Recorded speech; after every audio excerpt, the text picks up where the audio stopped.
SIR पर जो है चर्चा जो है कराई जाए। और कल भी हम लोग जो है स्पीकर महोदय से बाहर भी मिले, हम लोग सदन के अंदर मिले और अपना प्रस्ताव को पूरे विपक्ष के लोगों ने रखा। और आज हमको उन्हीं की अनुमति से आज सदन में बोलने का मौका मिला।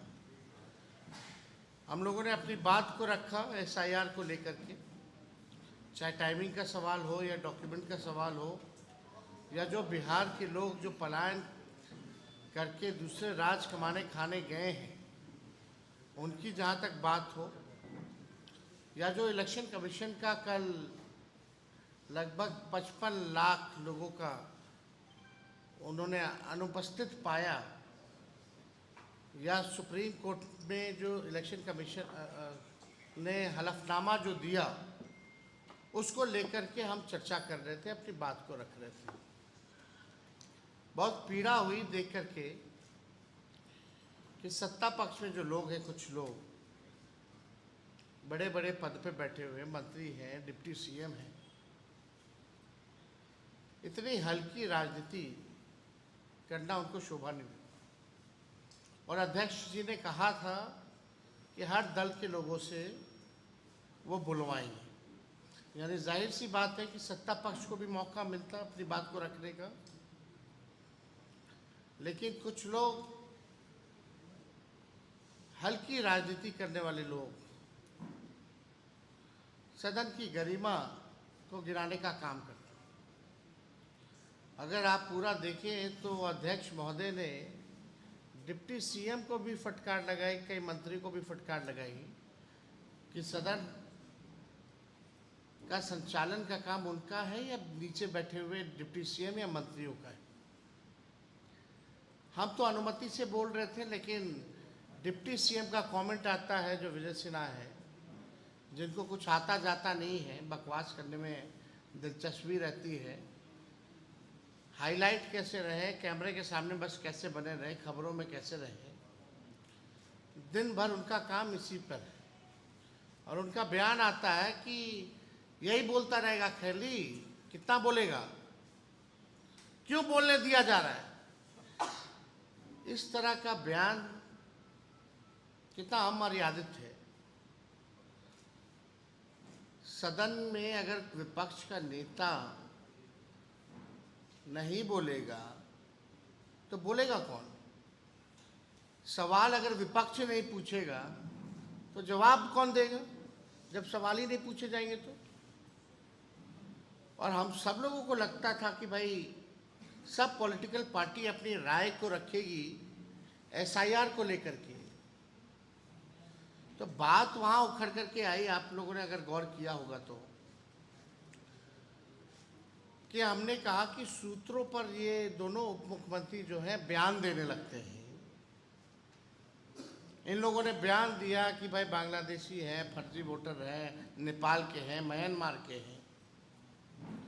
और जब हमने सबूत दिखाया, ये बताया कि सुप्रीम कोर्ट के में जो इलेक्शन कमीशन ने एफिडेविट दिया है, हलफनामा जो दिया है 700 भी ज़्यादा पन्नों का, उसमें कहीं भी विदेशी नागरिकों वोटरों का जिक्र इलेक्शन कमीशन ने नहीं किया है। जब किया ही नहीं तो इस तरह का बयान महत्वपूर्ण पद पे बैठा हुआ व्यक्ति इस तरह की राजनीति अगर करता है तो इसका खंडन होना चाहिए। यही बात हमने कहा कि भाई बीजेपी के भी कई हजार बीएलए हैं और उन लोगों ने भी कभी भी विदेशी नागरिक या फर्जी वोटर के बारे में आज तक चुनाव आयोग में कंप्लेन नहीं किया। तो जाहिर सी बात है, बात को बुरा लगा उनको। और अगर होगा भी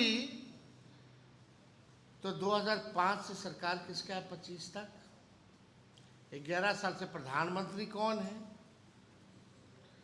यानी आप ही लोगों की सरकार ने डॉक्यूमेंट दिया होगा।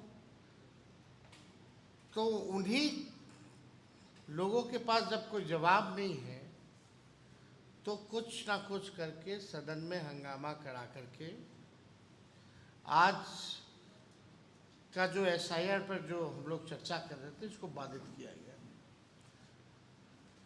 इसके बाद हम सब लोग जो हैं अध्यक्ष महोदय से हम लोग मिले और हम लोगों ने आग्रह किया, क्योंकि भाई जब हम बोल रहे थे तो बीच में मुख्यमंत्री जी उठ गए थे और शायद उनको पता ही नहीं कि सदन में चर्चा किस बारे में हो रही थी। हमको जिस स्थिति में मुख्यमंत्री जी हैं, हमको पूरी सहानुभूति है कि उनकी क्या स्थिति हो गई है। पूरे सदन में सभी लोग जो हैं, सब लोगों को पता है था कि चर्चा किस पे हो रही है, लेकिन माननीय मुख्यमंत्री जी को पता नहीं, अपना जो बोलते हैं वही अपना बोलते रहे। फिर हम भी हस्तक्षेप नहीं किए, हमको ठीक नहीं लगा इस पे बोलने का। लेकिन आप सब लोग अंदाज़ा लगा सकते हैं कि मुख्यमंत्री जी की अब स्थिति बिहार चलाने लायक, सरकार चलाने लायक अब नहीं रह गई है। और कैसे बिहार चल रहा है रिमोट कंट्रोल से दिल्ली के दो लोग जो वहाँ बैठ रहे हैं, जो प्रधानमंत्री हो या अमित शाह हो, उन्हीं के इशारे पे ये सारा काम हो रहा है। और ये एसआईआर भी उन्हीं लोगों के इशारे पे चुनाव आयोग कर रहा है। चुनाव आयोग के पास कोई जवाब नहीं। हालांकि 28 तारीख को मामला कोर्ट में है, लेकिन आप सोचिए, जो वोटर्स होते थे वो सरकार चुनती थी। आज उल्टा हो रहा है, अब सरकार में बैठे लोग वोटर चुन रहे हैं। वोटर सरकार चुनती थी और सरकार में बैठे लोग आज वोटर को चुन रहे हैं। तो बिहार लोकतंत्र की जननी है और यहीं से प्रयास किया जा रहा है लोकतंत्र को जो है खत्म करने का। आप देखिएगा, ये कल इलेक्शन कमीशन द्वारा ये प्रेस नोट जारी हुई है। इसमें पाया गया कि लगभग 50 लाख से भी अधिक यानी 6.62% पाए नहीं गए अपने एड्रेस पे। और भी ऐसी संख्या है, ये कल तक का है। यानी आप समझिए कि ये लोग लगभग 50 से 80 लाख या हो सकता है उससे भी बेसी ज़्यादा जो सूची में से नाम यानी काटेंगे। और हमने 1% का जिक्र किया था। अगर 1% अगर कटता है यानी हर बूथ से 10 वोट भी, तो एक विधानसभा में 3200 वोट कटेगा। अगर एक विधानसभा में 320 बूथ है तो आप सोच लीजिए, वो 1% निकल के आता है 7,90,000, 7,90,00,000 वोटर जो है पिछले सूची में पाए गए। उसका 1% 7,90,000 जो लोग हैं, तो आप समझ सकते हैं कितने बड़े पैमाने पर लोगों का वोटर लिस्ट से नाम हट रहा है। अगर वोटर लिस्ट से नाम हटा तो स्वाभाविक है कि इस देश के नागरिक नहीं है।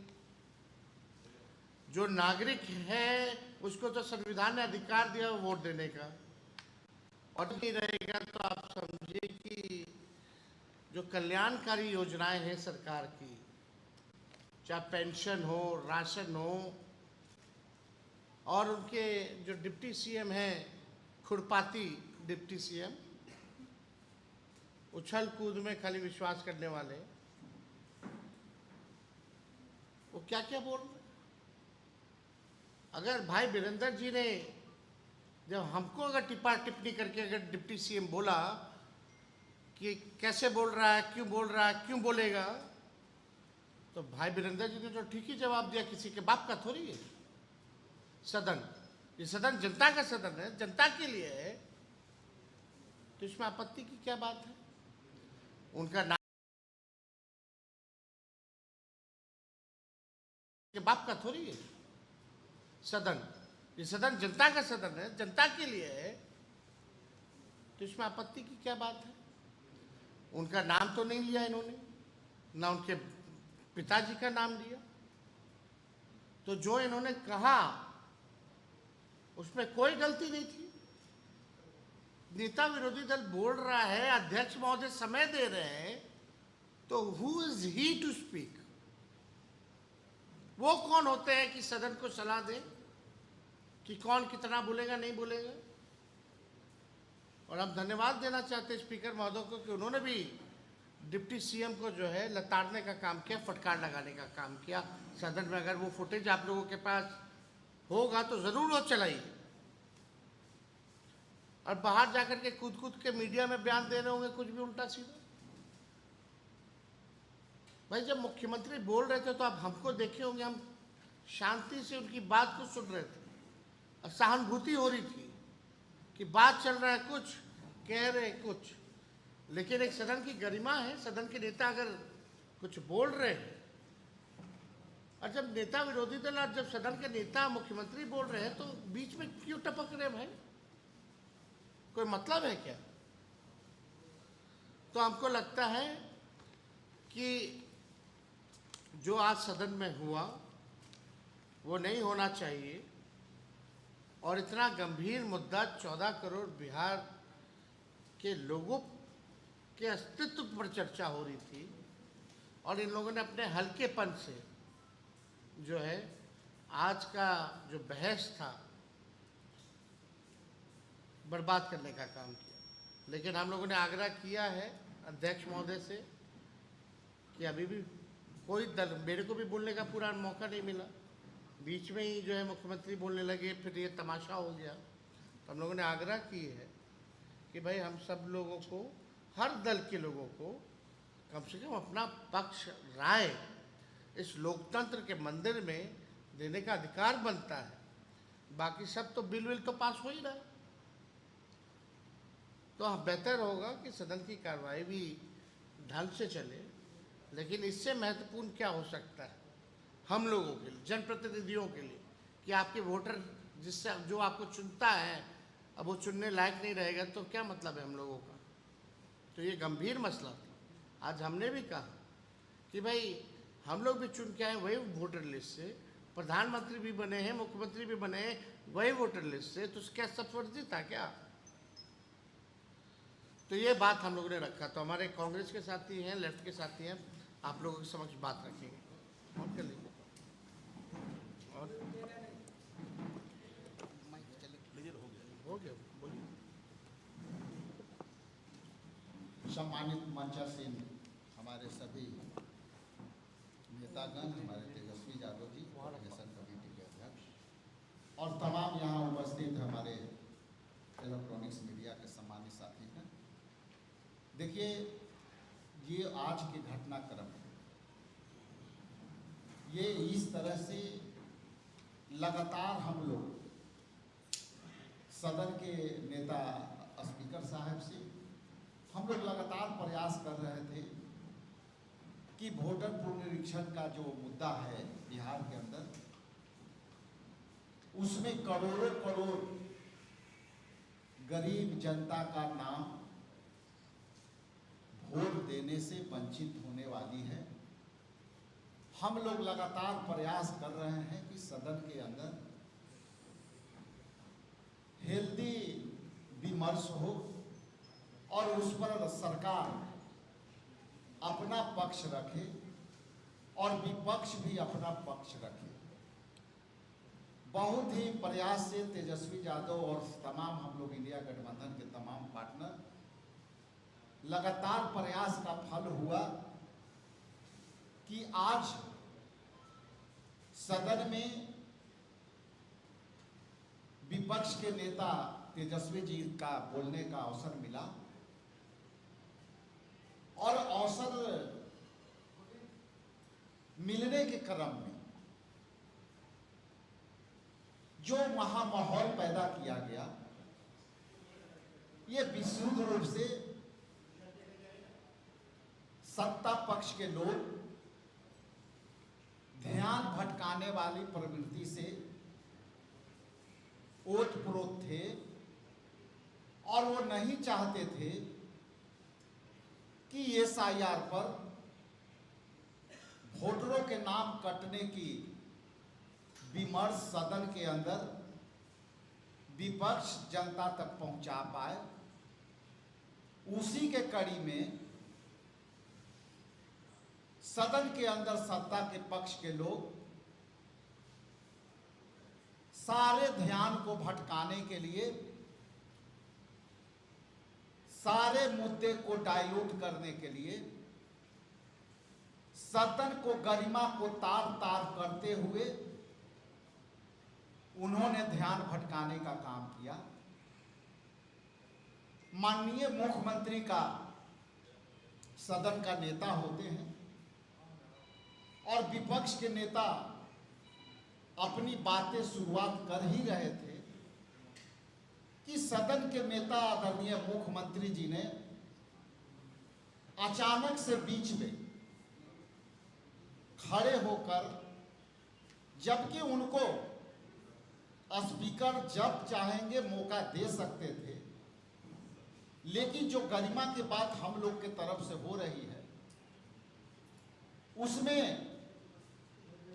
सदन के नेता को भी गरिमा को ख्याल में रखना चाहिए था कि जब विपक्ष के नेता अपनी बातें पूरी कर लें तब वो सरकार की पक्ष रखना चाहते थे, या विपक्ष के नेता से सहमति या असहमति हो रही होगी तो उस पर आप उसके सवालों का जवाब आप दे सकते थे।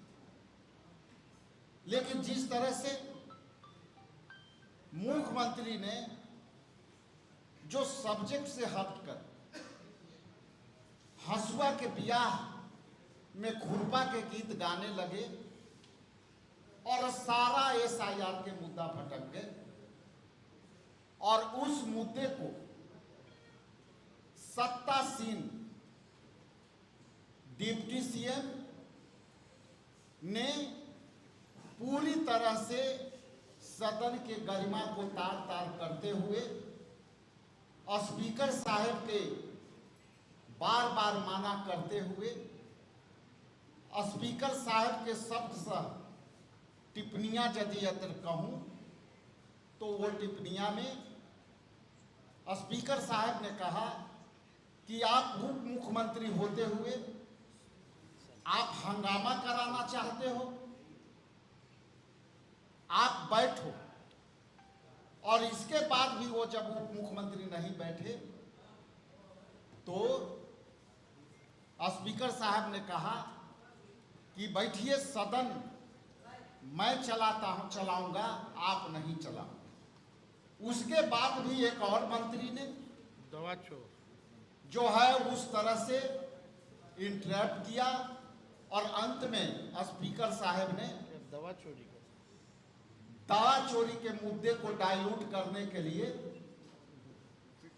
उसमें उन्होंने ध्यान भटका करके पूरे सदन को गरिमा को तार तार करके सब्जेक्ट से हटा दिया।